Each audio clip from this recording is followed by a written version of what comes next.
Salam alaikum à tous et bienvenue sur ma chaîne Accro Maroc, la chaîne dédiée aux amoureux du Maroc. J'espère que vous allez bien et que chez vous, tout le monde la baisse. Bon les amis, aujourd'hui j'ai une information très importante à vous communiquer. Le port de Tarifa a rouvert ses portes ce matin. Les liaisons entre Tarifa et Tanger ont repris. Bon, alhamdoulilah, c'est une bonne nouvelle parce que je sentais vraiment que ça allait être compliqué ce week-end à Algeciras si jamais les liaisons entre Tarifa et Tanger n'avaient pas repris. Ils auraient été obligés, comme je vous l'ai annoncé dans une vidéo précédente, de renvoyer toutes les personnes vers Algeciras et du coup en direction de Tanger ou en direction de Ceuta, et franchement ça aurait été la catastrophe.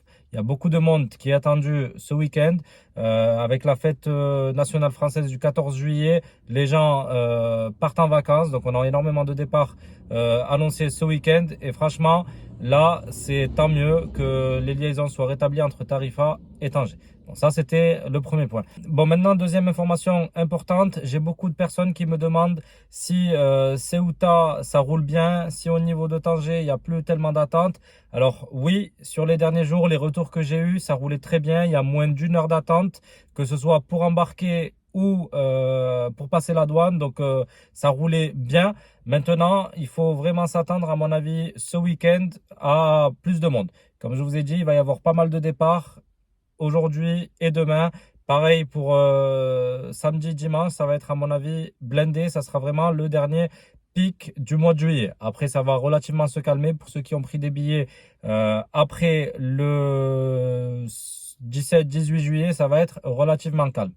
Après, ça sera vraiment au sens retour que ça va se compliquer à partir de la mi-août.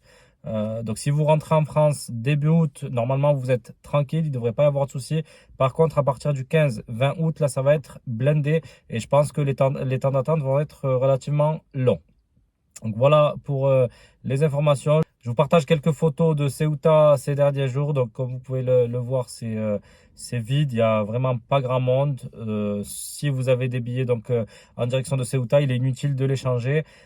Sauf comme je vous disais, si vraiment à la dernière minute, à partir de demain ou après-demain, qui est une vague, en fait, c'est des vagues qui arrivent, c'est des gens qui arrivent sur des dates, sur des mêmes dates, là, avant l'Aïd, une semaine avant l'Aïd, il y avait plein de monde, parce que évidemment, tous les gens voulaient passer l'Aïd au Maroc, et là, je pense que sur le week-end qui arrive, ça va être à peu près la même chose, parce que, comme je vous ai dit, avec le 14 juillet, etc., les gens partent au bled. Voilà, comme d'habitude, si vous prenez le bateau aujourd'hui, demain ou ce week-end, n'hésitez pas à nous faire un petit retour en commentaire pour nous dire un petit peu l'état de la situation. Bon, moi, je suis toujours ça de très près. J'ai du monde qui m'envoie des infos. Je suis les médias espagnols, marocains pour savoir un petit peu l'état de la situation. Et toujours en vidéo, je vous dis ce qu'il en est. Donc, n'hésitez pas à vous abonner à ma chaîne pour recevoir toutes les nouvelles vidéos. J'en publie régulièrement.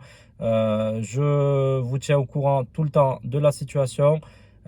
Pensez à la partager autour de vous pour faire passer cette information. N'oubliez pas aussi de liker, ça ne coûte rien, c'est gratuit. Donc n'oubliez pas le petit pouce bleu, ça me donne de la force. Allez, je vous remercie, je vous souhaite bonnes vacances et à très vite pour une nouvelle vidéo. Ciao les amis.